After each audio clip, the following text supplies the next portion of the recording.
Assalamualaikum warahmatullahi wabarakatuh.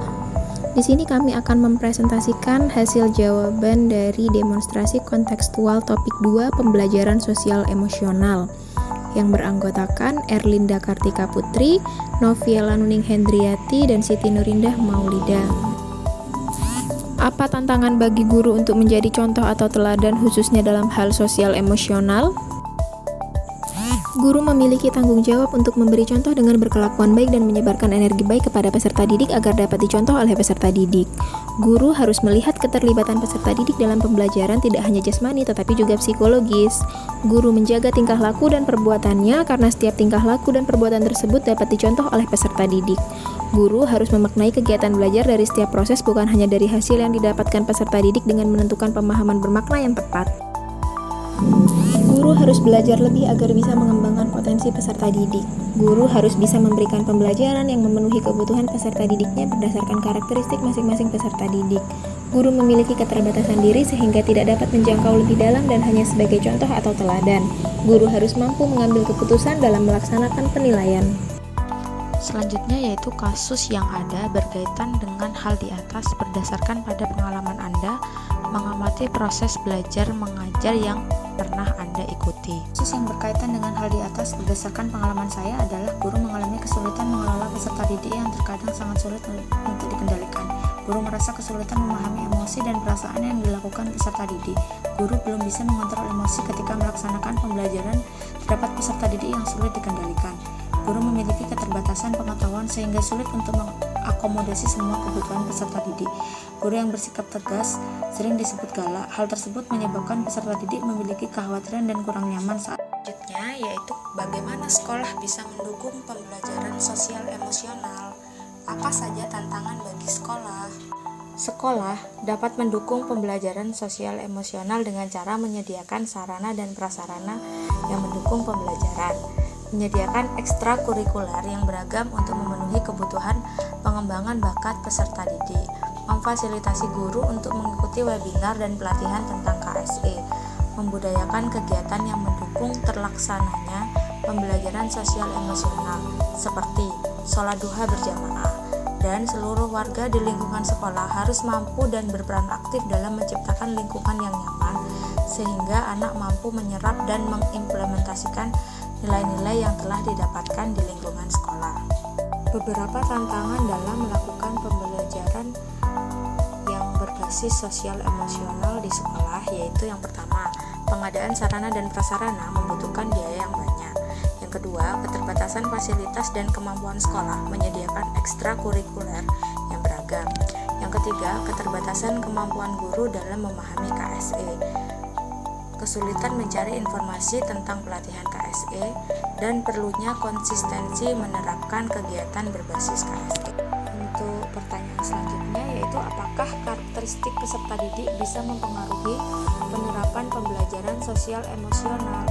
Jelaskan bagaimana menghadapi kendala tersebut. Ya, karakteristik peserta didik bisa mempengaruhi penerapan pembelajaran sosial emosional.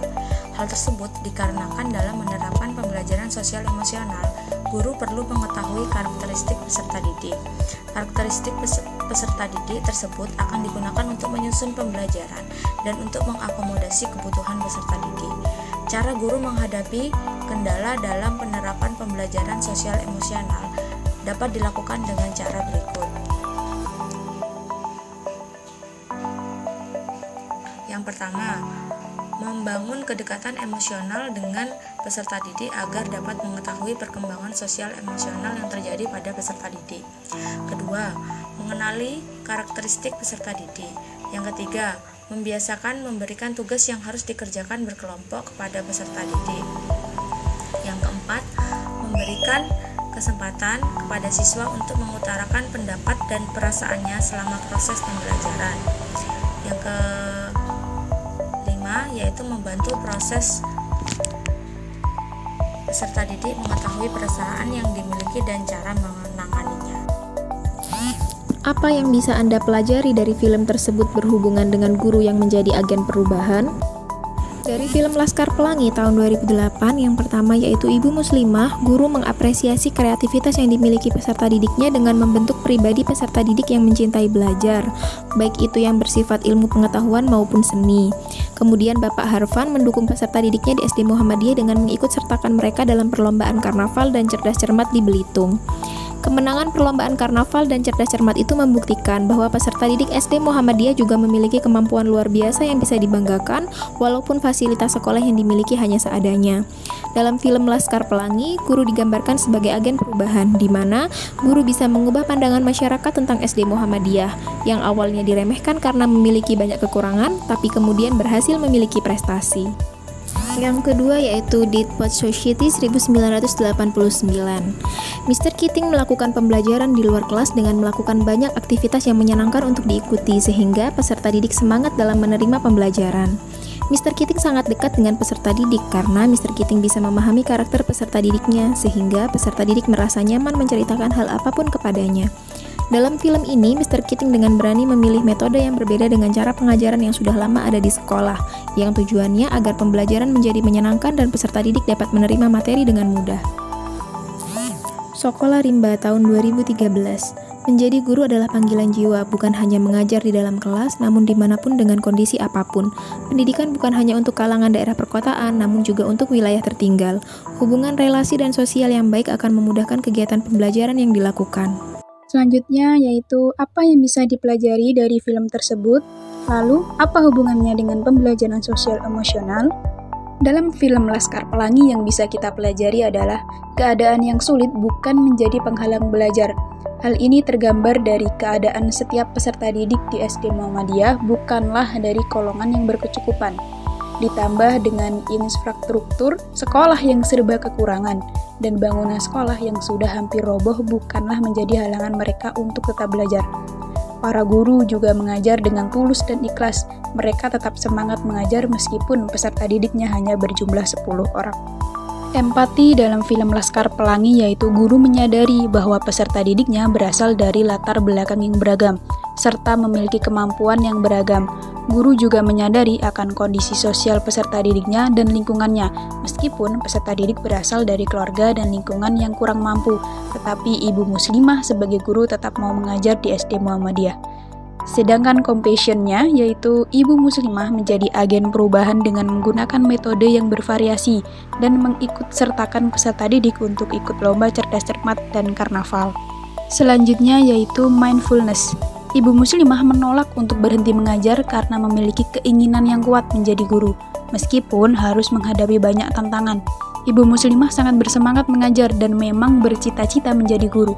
Ibu Muslimah tetap mampu mengelola emosinya serta fokus dalam mengajar meskipun ada keterbatasan fasilitas sekolah dan peserta didiknya. Dan yang critical inquiry, Ibu Muslimah dan Bapak Harfan sangat mendukung peserta didiknya di SD Muhammadiyah dengan mengikut sertakan mereka dalam perlombaan karnaval dan cerdas cermat di Belitung. Kemenangan perlombaan karnaval dan cerdas cermat itu membuktikan bahwa peserta didik SD Muhammadiyah juga memiliki kemampuan luar biasa yang bisa dibanggakan walaupun fasilitas sekolah yang dimiliki hanya seadanya. Selanjutnya film yang kedua, dari film Deadpot Society yang bisa kita pelajari yaitu seorang pendidik perlu melakukan perubahan ke arah yang lebih baik agar pembelajaran menjadi lebih menyenangkan dan bermakna. Dalam film tersebut juga mengajarkan bahwa Mr. Keating menjadi seorang guru yang menginspirasi untuk peserta didiknya karena Mr. Keating mengajarkan bahwa peserta didik perlu memahami dan mengenal dirinya sendiri, melakukan hal yang peserta didik suka, menemukan minat dan bakat mereka sendiri. Selain itu, tuntunan dan dukungan dari keluarga dan lingkungan sekitar sangat penting dalam usaha untuk dapat menggapai yang diinginkannya. Kemudian hubungannya dengan pembelajaran sosial emosional, bagian empati, John Keating mengajar dengan cara yang berbeda dengan guru lain. Cara yang dilakukannya dengan melanggar peraturan di sekolah, tetapi ia lakukan demi meningkatkan motivasi belajar peserta didik. Guru menyadari bahwa peserta didik merasa bosan dan membuat perubahan sehingga peserta didik terlihat aktif dalam pembelajaran. Yang kedua, compassion. Beberapa cara mengajar John Keating dilakukan dengan meminta peserta didik untuk merobek buku pelajarannya dan menaiki meja agar peserta didik peka terhadap perasaan yang mereka rasakan dan merefleksikan apa tujuan mereka belajar. Kemudian mindfulness, John Keating selalu menanamkan istilah seize the day dalam pembelajaran, yang berarti lakukan yang ingin kamu lakukan. Bahwa kita tumbuh, berkembang, dan belajar untuk menjalani kehidupan sesuai dengan apa yang kita inginkan. Langkah ini juga membantu peserta didik dalam mengambil keputusan yang bertanggung jawab. Sedangkan critical inquiry-nya, John Keating meminta peserta didik untuk berkeliling dan melihat profil lulusan sekolah, yang menjadi salah satu metode dalam pembelajarannya untuk melatih cara berpikir peserta didik dalam proses informasi. Langkah ini dapat melatih kemampuan peserta didik dalam membangun relasi baik antara sesama peserta didik maupun antara peserta didik dengan guru. Film yang ketiga yaitu Sokolo Rimba. Hal yang dapat dipelajari dari film Sokolo Rimba yaitu kepedulian dan kegigihan seorang pendidik untuk memberikan pendidikan bagi masyarakat terasing dan terpencil di Indonesia dengan mendirikan Sekolah Rimba yang mencintrakan pendidikan fleksibel ala Rimba. Guru perlu memahami karakteristik peserta didik terlebih dahulu agar dapat tercipta pembelajaran yang mengakomodasi kebutuhan peserta didik. Guru juga perlu terampil tepat sesuai karakteristik peserta didik agar menghasilkan pembelajaran yang bermakna dan menjadikan anak-anak rimba senang dalam belajar. Kemudian, hubungannya dengan pembelajaran sosial emosional. Bagian empati, Butet peduli terhadap anak rimba dari bagian hulu yang hanya melihat dari kejauhan. Kemudian Butet mengajaknya untuk mengikuti sekolah rimba yang ada di bagian hilir. Bagian compassion-nya, relawan berasal dari komunitas yang bekerja sama dengan pihak lain bersama-sama memajukan pendidikan di sekolah rimba. Kemudian bagian mindfulness, setelah Butet tidak mengajar lagi karena kekurangan dana, ia rindu dengan anak-anak. Kemudian ia merenungkan diri dan meyakinkan dirinya untuk memperjuangkan agar mereka tetap belajar. Butet membuat jalan keluar dengan melakukan seminar untuk mendapatkan donasi sehingga sekolah rimba tetap ada. Sedangkan critical inquiry-nya, Butet memahami kebutuhan orang rimba untuk dapat membaca, menulis dan berhitung, serta sedikit belajar tentang ekonomi agar tidak mudah dibodohi. Hal ini dikarenakan ada sekelompok orang yang memanfaatkan hal tersebut demi kepentingan pribadi. Baik, itulah tadi presentasi dari kelompok kami. Bila ada kekurangan, kami mohon maaf. Akhir kata, wassalamualaikum warahmatullahi wabarakatuh.